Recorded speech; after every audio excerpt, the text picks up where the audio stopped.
Hi అండి. Welcome to my channel spicy foods. నేనండి మీ దేవిని. ఈరోజు స్పైసీ ఫుడ్లో ఇంకొక రెసిపీతో వచ్చానండి. ఈరోజు రెసిపీ వచ్చేసి దొండకాయ క్యారెట్ పచ్చడి అనమాట. పచ్చడి మాత్రం చాలా అంటే చాలా బాగుంటుందండి. చాలా టేస్ట్గా ఉంటుంది. ఈ దొండకాయ క్యారెట్ పచ్చడి అన్నంలోకి, చపాతీలోకి, అలాగే దోశలోకి కూడా చాలా బాగుంటుంది అనమాట.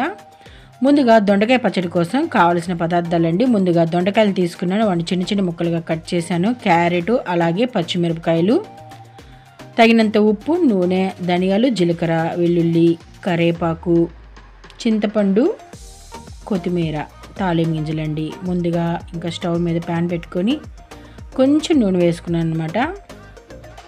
నూనె కాగిన తర్వాత ముందుగా కట్ చేసి పెట్టుకున్న దొండకాయలు, అలాగే పచ్చిమిరపకాయలు, సన్నగా కట్ చేసి పెట్టుకున్న క్యారెట్ కూడా వేసుకోవాలి. ఈ క్యారెట్ పచ్చడి అలాగే దొండకాయ పచ్చడి చాలా అంటే చాలా బాగుంటుందండి. దొండకాయ క్యారెట్ పచ్చడి అనేది అన్నంలోకి కూడా చాలా అంటే చాలా బాగుంటుంది. వేడి వేడి అన్నంలో కొద్దిగా నెయ్యి వేసుకొని ఈ పచ్చడి వేసుకొని తిన్నా చాలా బాగుంటుంది. అలాగే దోశలకు కూడా సూపర్ అంటే సూపర్గా ఉండిద్దండి. ఈ 3 వేసుకున్న తర్వాత ఒకసారి కలుపుకుందాము. కలుపుకొని మూత పెట్టి బాగా మగ్గించుకోవాలండి.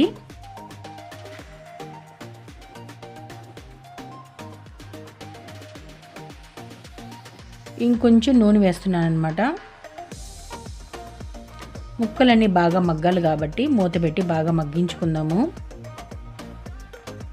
చాలా సింపుల్ రెసిపీ అండి ఇది మాత్రం. దొండకాయ క్యారెట్ పచ్చడి అనేది త్వరగా అయిపోయిద్ది అనమాట.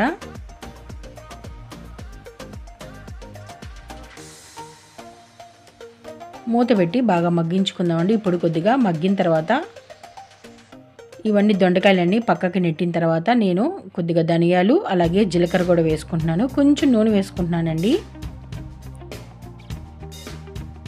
ఇప్పుడు కొద్దిగా ధనియాలు, అలాగే జీలకర్ర కూడా ఈ ధనియాలు, జీలకర్ర బాగా వేగాలండి. మనం సిమ్లో పెట్టుకొని ఇవన్నీ వేపుకోవాలన్నమాట.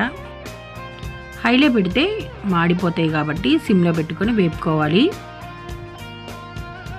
దొండకాయ క్యారెట్ పచ్చడి చాలా బాగుంటుందండి. ఒక్కసారి మీరు కూడా ట్రై చేయండి.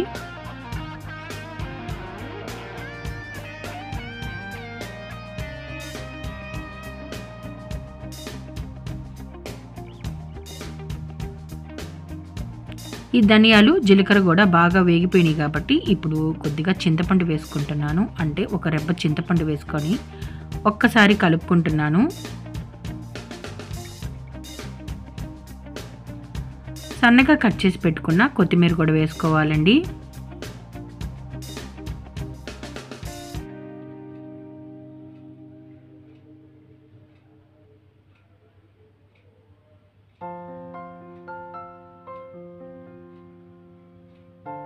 ఇప్పుడు సన్నగా కట్ చేసి పెట్టుకున్న కొత్తిమీర కూడా వేసుకొని ఒక్కసారి కలుపుకొని మూత పెట్టి ఈ కొత్తిమీర అంతా బాగా మగ్గిపోవాలి కాబట్టి మూత పెట్టి మగ్గించుకుందాము.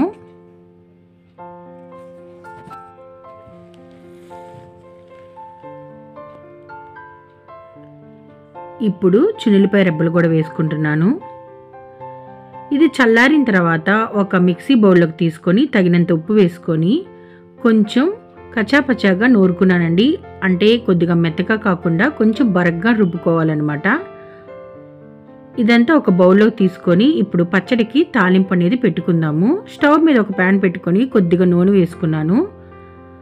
వెల్లుల్లి దంచి వేసుకున్నానండి. అవి కొంచెం వేగిన తర్వాత తాలింపు గింజలు అంటే ఆవాలు, మినపప్పు, జీలకర్ర అనమాట. అవి కొంచెం వేగిన తర్వాత ఇంగువ కూడా వేసుకొని కొంచెం కరివేపాకు వేసుకుంటే తాలింపు రెడీ అయిపోయిందండి. ఇప్పుడు మనం ప్రిపేర్ చేసి పెట్టుకున్న దొండకాయ క్యారెట్ పచ్చడిలోకి ఈ తాలింపు అంతా వేసేసుకుందాము. పచ్చడి మాత్రం చాలా అంటే చాలా బాగుంటుందండి. అన్నంలోకి బాగుంటుంది, దోశల్లోకి, అలాగే చపాతీలోకి కూడా తినచ్చు అనమాట. ఇప్పుడు ఈ తాలింపు అంతా నేను పచ్చట్లో వేసుకొని ఒక్కసారి కలుపుకుంటున్నాను.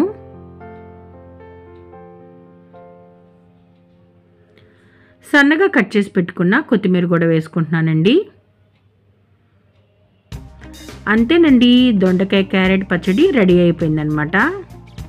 ఇంకా మనం సర్వ్ చేసుకోవటమే అనమాట. వేడి వేడి అన్నంలో ఈ దొండకాయ క్యారెట్ పచ్చడి వేసుకొని తింటే చాలా అంటే చాలా బాగుంటుందండి. ఒక్కసారి మీరు కూడా ట్రై చేయండి. మీ ఇంటిల్లిపాది ఎంతో ఇష్టపడతారనమాట. ఒక్కసారి ట్రై చేయండి. ఇప్పుడు నేనైతే వేడి వేడి అన్నంలో ఈ దొండకాయ క్యారెట్ పచ్చడి వేసుకొని కొద్దిగా నెయ్యి వేసుకొని అన్నం తింటున్నాను. పక్కన నేను కోడిగుడ్డు ఫ్రై కూడా పెట్టుకున్నానండి. చాలా అంటే చాలా బాగుంటుంది.